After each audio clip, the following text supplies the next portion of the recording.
What do you get when you throw two natural born intuitive mediums together with a passion for animals and empowerment? Spirits, angels, and guides. Oh my. I'm empowerment medium Tara Diana. And I am intuitive medium Nancy Brady. Together, we focus on the good, The bad, and the ugly of working with the spirit realm. but mostly we're focusing on the good.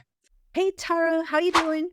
Hello, Nancy. I am lovely. I'd like to let you know that the doggos are in the room. I have Sammy's here. Say hi, Sammy.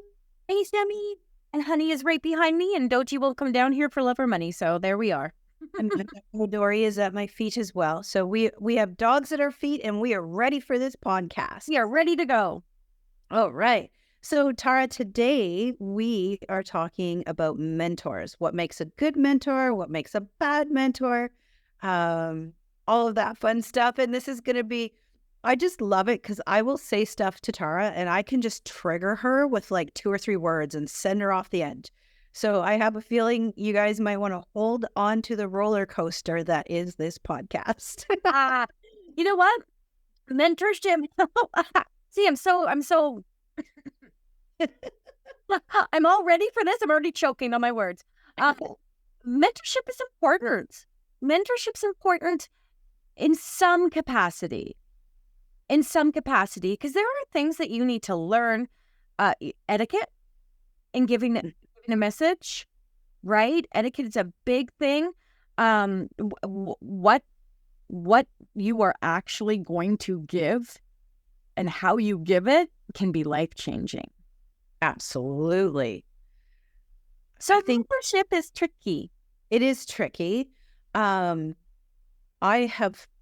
be honest, I've had a lot of mentors I sent a lot of love and light to, and I'm grateful to them for some of the stuff. I take what I could, I left the rest. They taught me some foundations. They also taught me what I don't ever want to be in a mentor.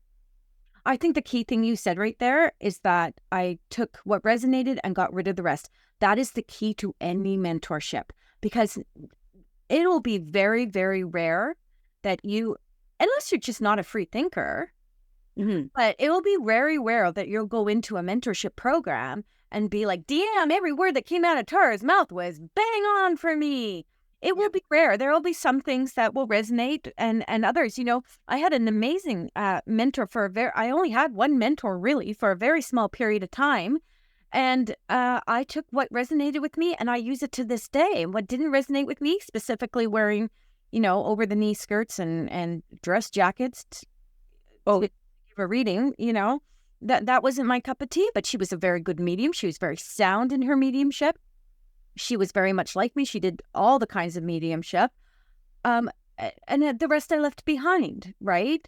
And I find that mentorship is one of those things that other people will talk about. Right? Oh, she's a mentor? Oh, how can she be mentoring you? And this brings a really good, interesting kind of little bit of chit-chat. Is that there was some people talking about the other day in other practitioners that were talking about, everyone and their dog, no offense, Honeybun, everyone and their dog are running intuitive development circles. Doesn't matter how long you've been in it. Doesn't matter if you are the people that are doing the whole, I will make you a successful spiritual entrepreneur thing. I love that, but you have to be a successful entrepreneur to do that. Do you know what I'm saying? So I was looking at this one girl on Instagram and I was chuckling because she was like, I've created 10 businesses and I'm going to give you $13,000 a month and da-da-da-da. And she had 300 followers. And I was like, okay, you got 300 followers, but the proof's not in the pudding with you, darling. Like there's no... Okay, so let's talk about that for a second. If you're looking for a mentor and you don't have someone already in your mindset per se, and you go on to TikTok or you go into Instagram or Facebook or any of those platforms, you're going to find a bevy of people who claim to do things. Yeah. Things that I think you should look at, number one, do not go by the number of their followers. So, Nancy, when I talk to people about why they should join my summit, what I can do for them. Now, I'm talking about practitioners, girlfriend. I'm not talking about someone getting a mentorship with me. I'm talking about practitioners. I always say I look for a quality, not quantity.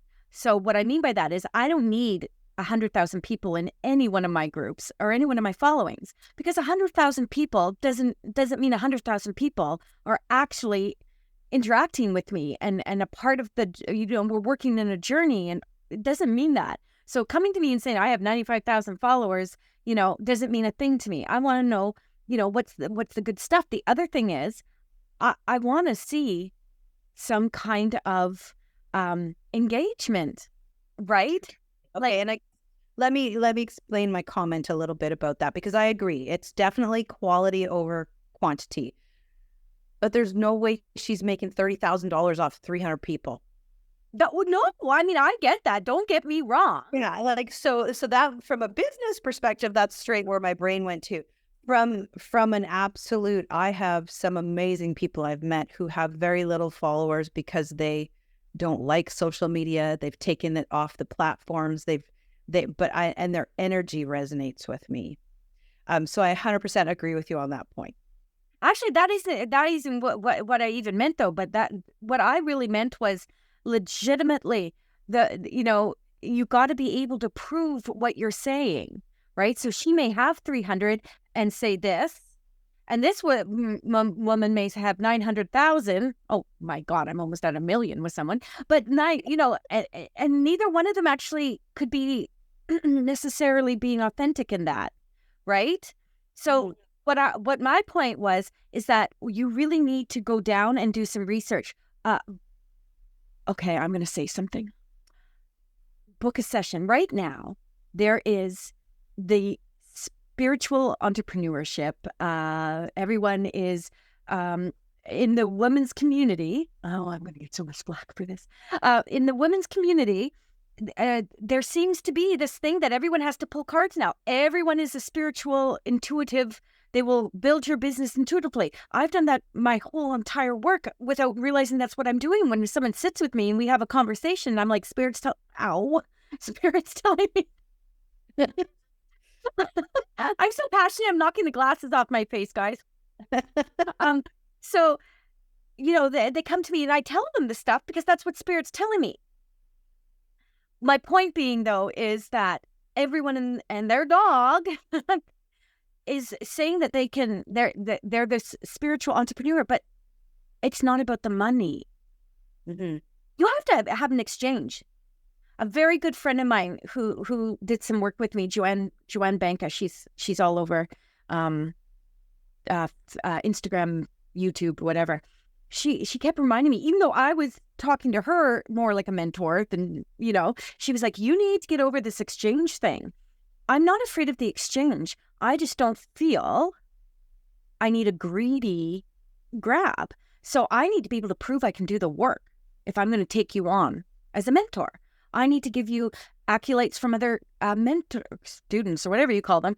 I need to be able to prove to you that I can do this. Otherwise, my 95,000 people don't really count now, do they? Mm-hmm. Right? So a good mentor is someone that can back up without talking about all this.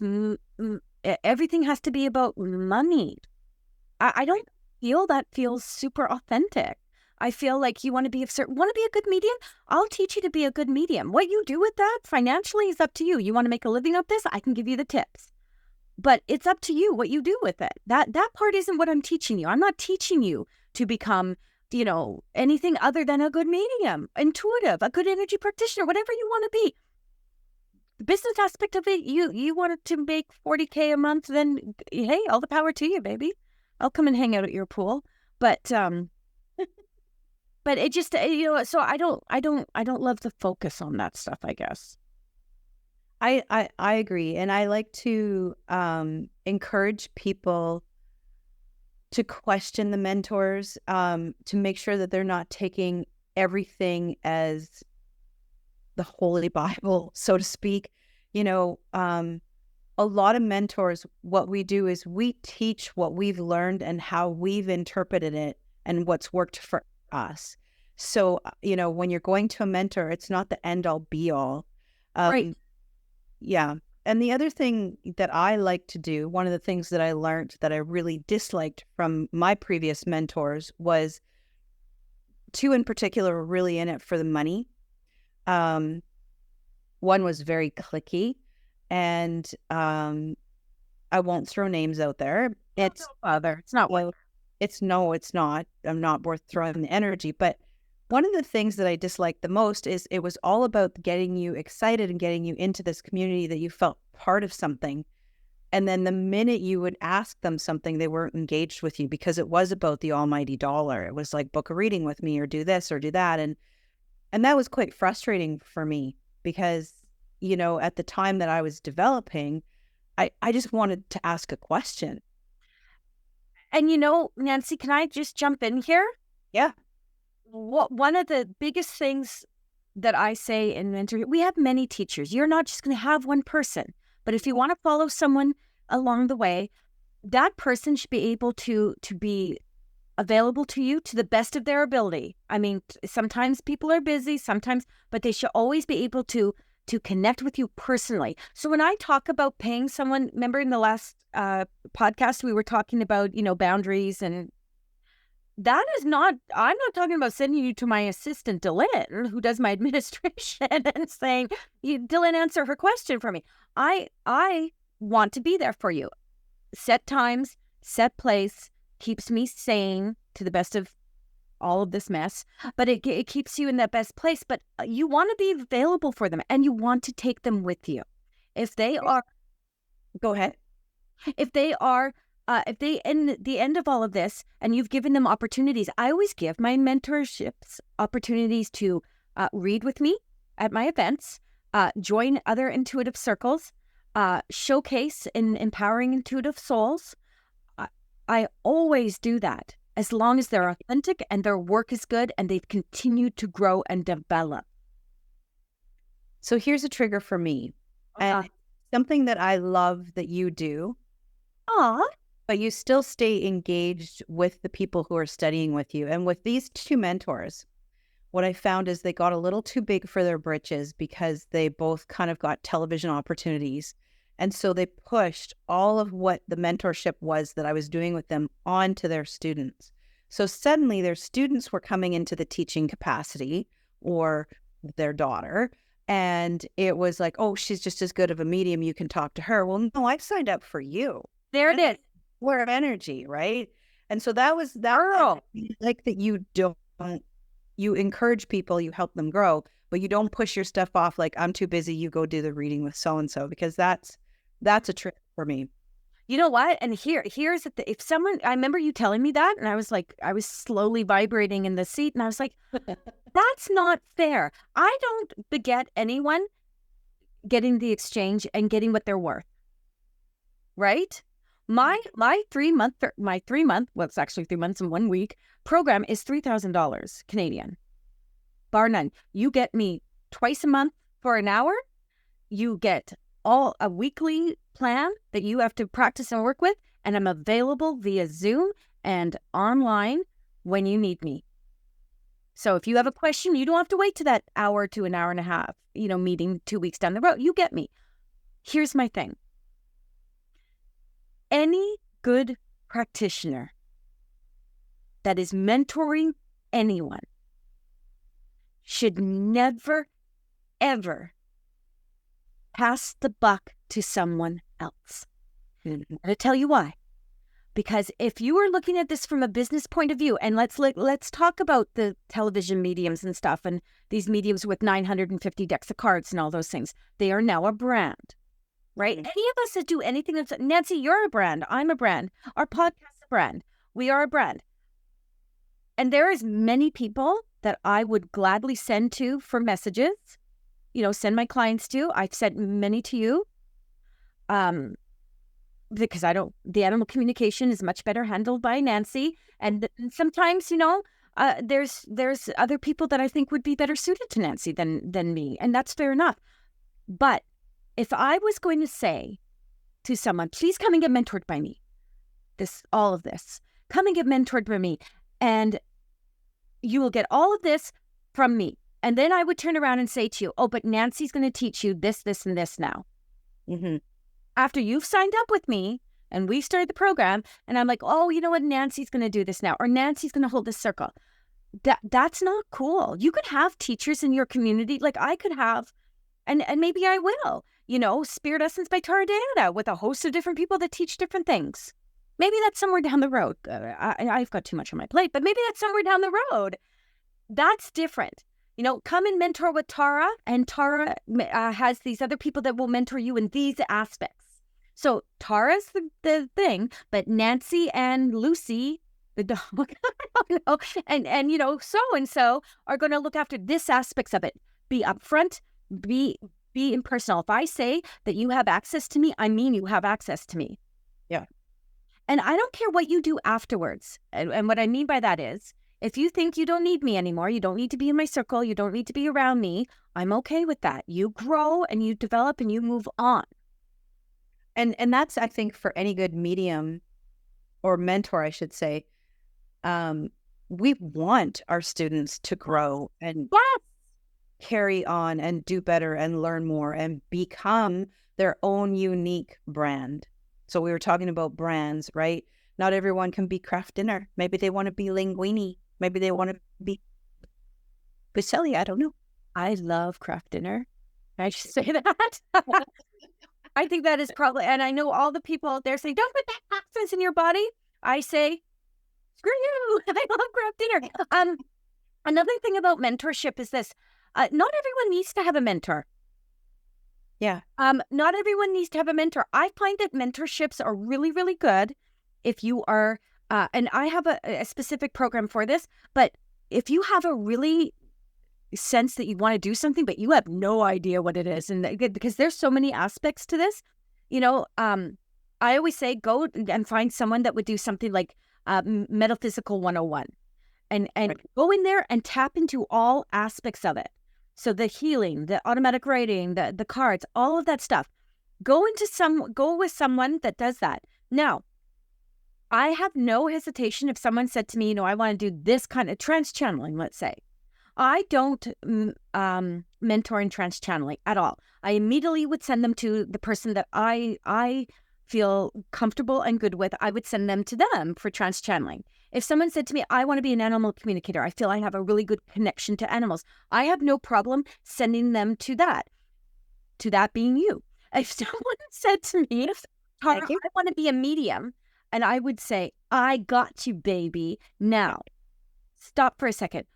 What about mediumship do you like? And they're like, well, I don't know. I don't know if I really want to be a medium. And then I would say, go back to the basics. And don't be afraid to do the basics, right? Don't be afraid to go into a metaphysical 101 kind of thing and really dive in there and then grow and develop from there. So now you've done that. Now you're like, no, I thought I wanted to be a medium, but now I really want to focus on maybe an evidential medium. And now I really want to focus on energy healing. So now you branch off into that aspect and you find other mentors or other people to work with. Exactly. Now you start to hone your skill. You hone what is most passionate to you. Exactly. What are your thoughts about development circles? Love them. I feel they're absolutely a good necessity. Because there's nothing better than when you can practice and you're sitting with like-minded people and you're all sitting in a place where you're raising each other's vibration, which helps you do the work a little bit easier. But there is also some person might ask a question that the other person didn't think to ask. And the next thing you know, you're teaching each other and learning from each other. And it's just such a collaborative, beautiful way to learn. Yeah. What are your thoughts? I think two things. I think one, that you can outgrow certain intuitive development circles. So I'm not a big fan of development circles that constantly have a different practitioner doing them. So, and if you're looking to really, how do I say this? I do love having a variety of different practitioners teaching a circle if that's the absolute goal of it. If the goal is to just literally have different people come in at different times, and, Nancy teaches this way, Susie teaches this way, Honey teaches this way. And, so we just come in and you have the expectation of just learning what that person is giving. Yeah. I really like specific intuitive circles. So beginners, intermediate, advanced.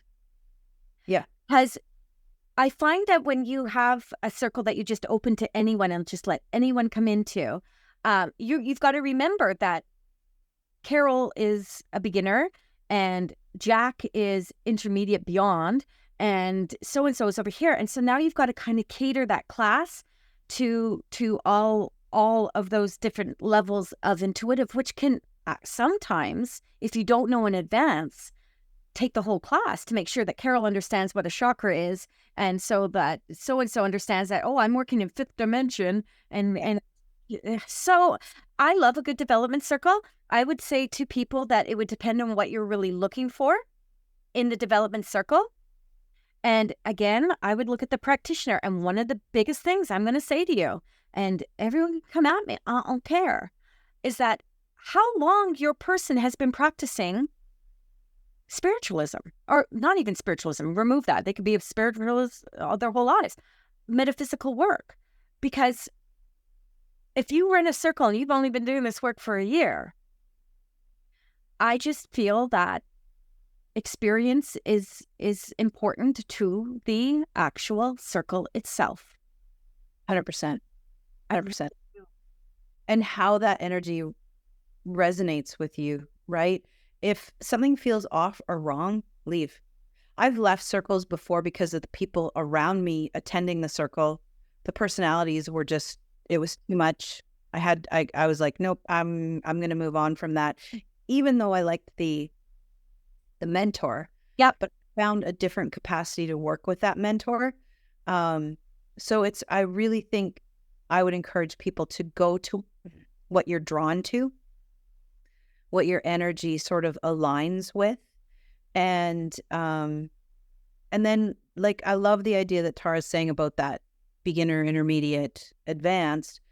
And what you're going to find is when you're sitting in some of those circles, or you're going on even just the odd class or two, you're really going to find about what resonates with you. And you may end up taking a complete different direction. That's it. Yeah. That's it. Or you may add something. And, two things I'm going to say here is you want to be your own flavor. Yes. When people say to me, oh, what do you do? I always say I'm a medium because bar none, I am a medium, but I'm a clairall. I tap into everything. I can do trance mediumship. I can do conscious channeling. I can do energy work. Those are all the things I've learned over my 22 plus years, right? Those are all the things that I've learned. But I love when other people say, well, you know what? I do this.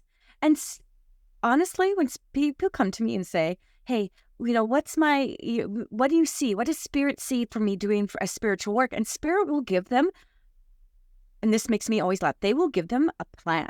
And they will say, look in this. Here's your blueprint. This is what you should be focused on for your highest. And people will not do it. They will just be like, no. I even gave someone a beautiful, actual thing that they should be doing in a Tim Hortons parking lot. I came to pick up something from them. And I was like, I just got a download on, if you're okay, I'm going to give it to you. I told her exactly what to do with her business. And it didn't happen fast enough for her. So she went on to something else. And I don't think she's doing any of it now. Well, at least not in the way the spirit said. Now, they might come back at me and say, that's not true. It just didn't resonate with me or whatever. But I feel like they were passionate about it until it just didn't bring in what they maybe thought was going to happen. You got to do the work. Spirit doesn't just drop it on your lap. Exactly. And that's where the human free will comes in. You can get it presented to you, but if you don't do the work and don't follow it, it's not going to unfold. But the other point I was going to make about mentorships is you really are, like you said, you're going in there and you're getting a taste of what they do and how they do it, because they can only teach you what resonates with them. So then when you get that, you can say, well, you know what? I love this aspect of it. Or I've gone to courses before and I'm like, that was not me. Glad I went. God, I got that out of my system. That is not the type of work I'm going to do. And I walk away from it and just go like that, write it off as expense.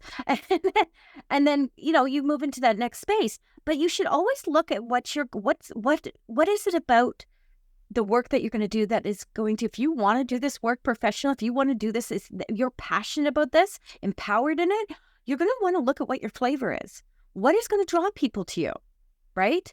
Good looks is great. Charisma is lovely. But what is it about you? Tap into your innermost strength in the work that you do. Your innermost strength. And that is what you're going to pop.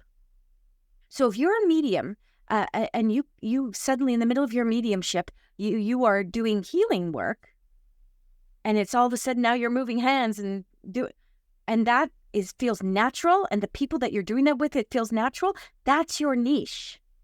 Mm-hmm. Still do all the other work, you guys, but that's your niche. So your mentor should be able to help guide you to where you have, and even for those that just want to do it within themselves, just for themselves, there's still a niche. There's still something that you will work on very powerfully for you, and your mentor should be able to show you how to do that, or to find that, maybe is a better word. Mm-hmm. Yeah. That's my personal opinion.